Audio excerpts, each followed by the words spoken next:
Everyone welcome back to my channel. আজকে আমরা discuss করব 26 নভেম্বর মানে কালকের দিনে মার্কেটে কীরকম প্ল্যান করা যেতে পারে বা কোন কোন লেভেল আমাদের জন্য ইম্পর্টেন্ট হতে পারে। তো মার্কেটে আজকে এক্সপায়ারি ছিল, মান্থলি এক্সপায়ারি। কাল থেকে নতুন এক্সপায়ারি স্টার্ট হচ্ছে। অনেকে যারা নতুন মার্কেটে তাদের কনফিউশন হতে পারে যে কালকে থেকে কী করে ডিসেম্বর মান্থের এক্সপায়ারি শুরু হবে, কাল তো 26শে নভেম্বর। তাদের জন্য বলে রাখি, যেহেতু আজকে মান্থলি এক্সপায়ারি ছিল, তো মান্থের লাস্ট টিউসডে আজকে ছিল, এক্সপায়ারি কিন্তু হয়ে গেল আজকে নিফটিতে। তো কালকে থেকে কিন্তু নিউ মান্থলি এক্সপায়ারি স্টার্ট হয়ে যাবে, এবং নিউ মান্থলি এক্সপায়ারি বলতে আমরা বলতে চাইছি ডিসেম্বরের এক্সপায়ারি। তো ডিসেম্বর মাসের মান্থলি যদি কেউ পজিশন বানাতে চায় তাহলে কিন্তু কাল থেকে তারা বানাতে পারবে। এই কারণেই কিন্তু বললাম যে মান্থলি এক্সপায়ারি কালকের দিন থেকে শুরু হয়ে গেল। এবারে তার আগে আমরা ডিসকাশনটাকে আরও এগিয়ে নিয়ে যাওয়ার আগে কয়েকটা জিনিস বলে রাখি। জেনারেলি মান্থলি এক্সপায়ারিতে কি হয়, মার্কেটে অনেক লোক পজিশন বানায় 1 মাসের জন্য। তো 1 মাসের জন্য যখন তারা পজিশন বানাচ্ছে, তখন তাদের কি মাথায় ভিউ থাকে যে 1 মাসে মার্কেট কোথায় যেতে পারে বা কোথায় যেতে পারে না, সে অনুযায়ী তারা অপশন সেল বাই করে থাকে। এবারে কথা হচ্ছে, যখন মার্কেটে একটা পজিশন ধরুন আপনি বানালেন, তখন তো 1 মাস মানে আপনি বানালেন, আপনার কাছে একটাই পাওয়ার আছে যে আমি ভাই একটা পজিশন বানিয়েছি, আমি সেটা রিস্ক ম্যানেজ করবো, এটাই আপনার কাছে হাতে আছে। কিন্তু অন দ্য কন্ট্রারি সাইড আপনি যদি ভাবেন যে বিগ প্লেয়ার্স যারা যারা বড় প্লেয়ার মার্কেটে আছে, তারা যখন মার্কেটে পজিশন বানায় তখন তাদের কাছে কিন্তু একটা এক্সট্রা অ্যাডভান্টেজ থাকে। তাদের যেহেতু মার্কেটে প্রচুর পয়সা, তারা মার্কেটে একটু হলেও নিজেদের জোর খাটিয়ে মার্কেটকে একটু হলেও নিজেদের দিকে নিয়ে যাওয়ার চেষ্টা করেন, বা বলা যেতে পারে ম্যানিপুলেট করেন। সেটা আমি ইউজ করবো না, কেননা ডিরেক্টলি আমার কাছে সেটার কোনো প্রুফ নেই, কিন্তু সবাই জানে যে বড় প্লেয়ার যাদের ফান্ড 100 CR, 200 CR, 500 CR, তারা কিন্তু মার্কেটে একটা মোমেন্টাম সৃষ্টি করে এবং তারা পজিশনটাকে তাদের ফরে রাখার চেষ্টা করে। তো মান্থলি এক্সপায়ারি শুরুর দিকে যখন আমরা অপশনের কিছু ডেটা চেক করি, তখন আমাদের কিন্তু একটা ভালো ধারণা হয়ে যায় যে পুরো মান্থে কি হতে চলেছে, রাইট? এবারে যদি কেউ এই সেলটা দেখেন লাস্ট 2-3 দিনে, তাদের মনে হতে পারে মার্কেট অনেকটা পড়ছে। কিন্তু যদি ওভারঅল দেখা হয়, নভেম্বর মান্থটা পুরো প্রথম থেকে দেখা হয়, তাহলে কিন্তু তারা দেখতে পারবে যে নভেম্বরের মান্থ শুরু হয়েছিল, মানে যদি আমি এক্সপায়ারি দিয়ে ধরি, 31 অক্টোবর ছিল ফ্রাইডে। তো আমাদের টিউসডে মানে 28 অক্টোবর মার্কেট এখানে আলটিমেটলি কি বলা যায়, এখানে মার্কেট ক্লোজ হয়েছিল। মানে মান্থলি এক্সপায়ারির কথা, উইকলি এক্সপায়ারির কথা বলছি, যেটা লাস্ট উইকলি এক্সপায়ারি ছিল, সেটা টিউসডে হয়ে যায় 28 অক্টোবর। 29 অক্টোবর এখান থেকে মার্কেট ওপেন হয়, এবং ঘুরে ফিরে দেখা যাচ্ছে মার্কেট কিন্তু স্টার্টিং থেকে এন্ড অব্দি এক্সপায়ারি টু এক্সপায়ারি যদি দেখা হয়, তাহলে -0.41% জাস্ট পড়েছে। এবার তার মধ্যে এতটা পড়েওছে, এতটা উঠেওছে, আবার পড়েওছে, কিন্তু আলটিমেটলি এক্সপায়ারি টু এক্সপায়ারি মাত্র 0.41% মুভমেন্ট দিয়েছে। তার মানে নভেম্বর মান্থটা বলা চলে অপশন সেলাররা অনেক প্রবলেমে থাকলেও, দেখে মনে হলেও, অনেক মোমেন্টাম আসলেও, আলটিমেটলি অপশন সেলাররা কিন্তু নভেম্বর মান্থে প্রফিটে আছেন। তার মানে তারা মার্কেটকে ভোলাটাইল করতে দিয়েছেন ঠিকই, কিন্তু আলটিমেটলি কিন্তু রেঞ্জের মধ্যে এসেই ক্লোজ দিয়েছে। যেটা আমরা অক্টোবর মাসে যদি দেখি, আমরা দেখবো অক্টোবরে আমাদের যদি 30 সেপ্টেম্বরে আমাদের এক্সপায়ারি হয়, অক্টোবর মান্থে কিন্তু 1 অক্টোবর টু থার্ড, যদি আমরা লাস্ট যেটা আমি বললাম এই এত অব্দি দেখি, তাহলে কিন্তু মার্কেট ওয়ান সাইড একটা মুভমেন্ট দিয়েছে। তার মানে এই মান্থে কিন্তু সেলাররা প্রফিট করেছে বলা যায় না। তো সেই হিসাবে যদি আমি দেখি, সেলাররা অক্টোবরে লস করেছিল, এবং মানে যারা অপশন সেলিং মানে নন ডিরেকশনাল করেন, তারা নভেম্বরে কিন্তু প্রফিট করেছেন। এবার সেই লজিক লাগায় যদি কেউ, যে 1 মাস প্রফিট 1 মাস লসের যদি লজিক লাগায়, সেটা আপনাদের কাজ দিলাম আমি, আপনারা ব্যাক টেস্ট করে দেখবেন। আমি একটা অন্যরকম পয়েন্ট আপনাদের সাথে শেয়ার করলাম, আমার অ্যানালিসিস করা আছে, ঠিক আছে? তো আমি স্টুডেন্টদের সাথে অবশ্যই শেয়ার করব, কিন্তু আপনারা যা এখন ভিডিও দেখছেন তারা আমাদের গ্রুপে জয়েন তো করতে পারেন, আমি ওখানে ডিসকাশন করি এগুলোর ব্যাপারে, কেননা মার্কেট নিয়ে আমি সারাদিন থাকি। এছাড়াও আপনারা যদি চান, আপনারা কিন্তু এখানে এই জিনিসটা ফলো করে দেখতে পারেন যে মার্কেটে এরকমভাবে যদি দেখা হয়, তাহলে কতদিন সেলার, কত মাস সেলার বা কত মাস ডিরেকশনাল সেলাররা প্রফিটে থাকে, বা কত মাস নন ডিরেকশনালরা প্রফিটে থাকে। তো যাই হোক, এই কথাগুলো বলার পরেও একটু অন্যরকম ডিসকাশন করার পর আমি শুরু করি। তো আমি যদি দেখাই যে আমাদের 10 EMA ক্রস করে মার্কেট আজকে ক্লোজ দিয়েছে, তো ফার্স্টে আমি 10 EMA এর আগে তাহলে ক্লোজ করে দিই। আমি 20 আর 50টা ওপেন করি, 50টা দূরে আছে, তো ওটাও আমি এখন অফ রাখছি। তো 20 ডে মুভিং অ্যাভারেজ অনুযায়ী আমাদের একটা লেভেল মার্কেটে আসছে, সেটা হলো বলা চলে 25,842-এর কাছাকাছি। তো মোটামুটি আমরা এখানে একটা 20 পয়েন্টের জোন ড্র করে নিচ্ছি, এই 26 থেকে, এই 24 থেকে 842 অবধি একটা জোন আমরা ড্র করে নিচ্ছি। তো মার্কেটে আমাদের কাছে এখানে একটা লেভেল থাকবে, আর আমরা যদি নর্মাল এই যে সেলিংটা আসছে কন্টিনিউ, আমরা ওটাকে যদি ট্র্যাক করতে চেষ্টা করি, ধরে নিচ্ছি 15 মিনিটস টাইম ফ্রেমে গিয়ে, তাহলে মার্কেটে বড় রিট্রেসমেন্ট কিন্তু এখনো আসেনি। মানে এসছে, বিশাল যে রিট্রেসমেন্ট এসে গেল, যে ইউটার্ন দিয়ে দিল, মানে এরকম এসে পুরো উঠে গেল, এরকম টাইপের কিন্তু আসেনি। তো রিট্রেসমেন্ট লাস্ট যে এসছে সেটাকে বলা চলে মোটামুটি, আমরা যদি বলি কোনটা বলা যায়, এটা একদমই তাই, এটা বলা যেতে পারে, কারণ এখানে একটা রেড ক্যান্ডেল ওপেন হয়ে তার হাই আজকে ক্রস করে দেওয়ার চেষ্টা করেছিল। তো মোটামুটি এই লেভেলটায় একটা ভালো রিজেকশন লেভেল আমাদের কাছে আছে। তো এখানে একটা রেজিস্ট্যান্স লেভেল আমরা পাচ্ছি, যেটা কিনা 26,032-এর কাছাকাছি, যেটা আমি কালকের দিনেও ডিসকাস করেছিলাম, 26,050-এর কাছে আমি ডিসকাস করেছিলাম। তো ওপেনিং হয়ে যেহেতু সেলিং চলে আসে, লেভেলটাকে আমরা এখানে ধরছি। এছাড়া আমরা এখানে আরেকটা লেভেল পাবো, যখন আমরা ফিবোনাচি দিয়ে লাস্ট ফলটাকে মেজার করব, এখান থেকে যে ড্রাস্টিক ফলটা এসছে সেখানে আমরা আরেকটা রেজিস্ট্যান্স পাবো। তো এখানে আমরা আরেকটা রেজিস্ট্যান্স ড্র করে দিলাম এই এরিয়াতে। তো মার্কেটে আমাদের দুটো রেজিস্ট্যান্স আমরা পেয়ে গেলাম, একটা হলো 26,033-এর কাছে, আরেকটা হলো 25,985 থেকে 25,964-এর জোনে আমরা একটা রেজিস্ট্যান্স পেলাম। ডাউন সাইডে একটা সাপোর্ট পাচ্ছি 25,840-এর কাছে, আর as per normal price action 25,740-এ আমরা একটা সাপোর্ট পাচ্ছি। এবারে আমাদের যে প্ল্যানটা করতে হবে সেটা হলো কালকের দিনে দাঁড়িয়ে আমরা কি করতে পারি সেটা দেখার জন্য আমরা প্রথমে চলে আসি গিফট নিফটিতে। গিফট নিফটির সিচুয়েশন একটুখানি দেখে নেওয়া যায়। তো গিফট নিফটি কোনো কারণে আমি দেখছি প্রাইস আপডেট হয়নি, তো গিফট নিফটি ছেড়ে দিন, আমি ডাও জোন্স আর ন্যাসড্যাক দেখি। ডাও জোন্স পজিটিভ আছে, ন্যাসড্যাকও পজিটিভ আছে। তো মোটামুটি flat to gap up open expectation রাখছি আপাতত। তো মার্কেটে যদি এই সেলারদের ভয় পাওয়াতে হয়, তাহলে আমাকে 25,985-এর ওপরে ওপেনিং দরকার, না হলে আমি সেলিং এর প্ল্যানই করতে হবে আমাকে।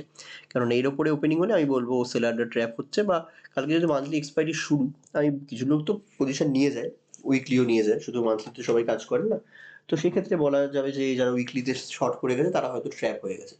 কিন্তু মার্কেটে আমরা দেখবো যে যদি ওই লেভেলের ওপরে ওপেন হতে হয়, তাহলে নিফটিকে অলমোস্ট 125 পয়েন্টসের গ্যাপ আপ দিতে হবে।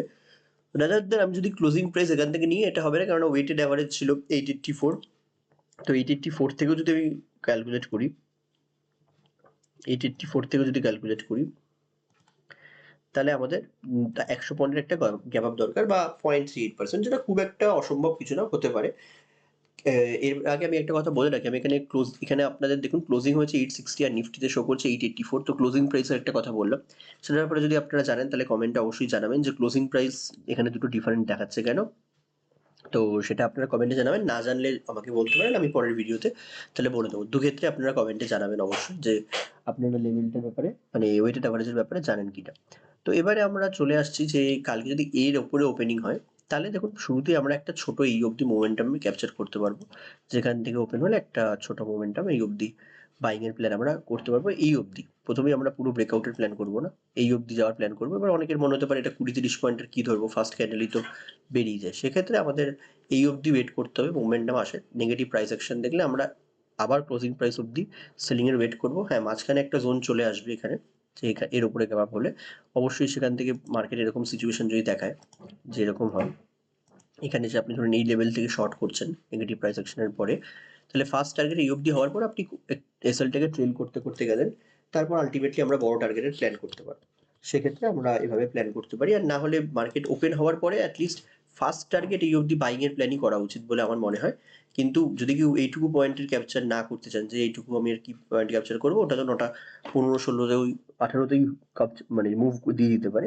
সেক্ষেত্রে তারা এখান থেকে নেগেটিভ প্রাইস অ্যাকশন আসছে কিনা ফলো করতে পারে, যদি আসে তবে তারা শর্ট করতে পারে, না হলে এই লেভেলটা কিভাবে অ্যাক্ট করছে মার্কেটে সেটাও দেখতে হতে পারে। যে যদি ডিরেক্ট ব্রেক করে দেয়, তাহলে যদি সাপোর্ট নেয় এখান থেকে, তাহলে মার্কেটে আমরা তখন বাইং প্ল্যান করবো। কিন্তু প্রথমবার বাইং করলে অবশ্যই এই লেভেল অবধি টার্গেট রাখা উচিত।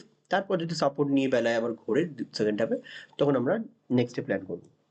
হ্যাঁ, নেক্সট হাফে প্ল্যান করবো। এবারে মার্কেট যদি নিচে ওপেন হয়, নিচে ওপেন হলে দেখুন এখানে একটা সাপোর্ট ছিল মার্কেটে, এর নিচে অনেক বায়ারদের রেসাল ছিল। ঠিক আছে, আমি এক সেকেন্ড, এর নিচে অনেক বায়ারদের রেসাল ছিল।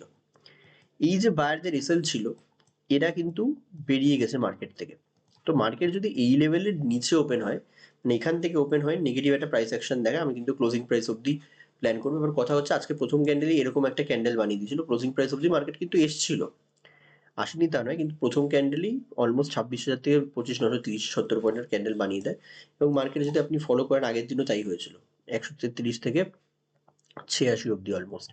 তো মার্কেটে অত বড় মোমেন্টাম দিলে কিছু করার থাকে না, কিন্তু জেনারেল টার্মসে যদি এখানে ওপেন হয় একটা এই অবধি প্ল্যানিং করা যায়, যদি ছোট ছোট কিছু ক্যান্ডেলস দেখায় বা প্রাইস অ্যাকশন হোল্ড করে এরকম, তাহলে এই অবধি প্ল্যান করা যায়।